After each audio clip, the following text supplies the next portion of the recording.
पुण्यात पण काही बांगलादेशीकडे सर्व कागदपत्र सापडले आणि लाडक्या बहिणीचा लाभ एका बांगलादेशी महिलेला मिळालाय मुंबईमध्ये. तो प्रश्न आपल्या देशामध्ये सगळीकडेच उत्पन्न झालेला आहे. विशेषतः मुंबई, पुणे, अशी कलकत्ता अशी जी काही शहरं आहेत त्या शहरामध्ये देखील, दिल्ली वगैरे ठिकाणी ही लोक येत आहेत. त्यांना शोधण्याचं काम आणि त्यांना परत पाठवण्याचं काम आपण सुरू केलेलं आहे. परवा सैफवर जो हल्ला झाला तो बांगलादेशीच होता.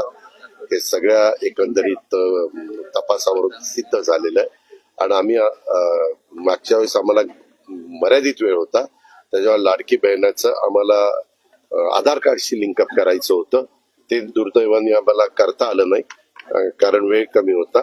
आता त्याच्या संदर्भामध्ये खरोखरी ज्या लाडक्या बहिणीला तो लाभ द्यायचा आहे तो लाभ देण्याच्या संदर्भामध्ये आम्ही हळूहळू पावलं. रिकव्हरीचा अजिबात विचार नाही.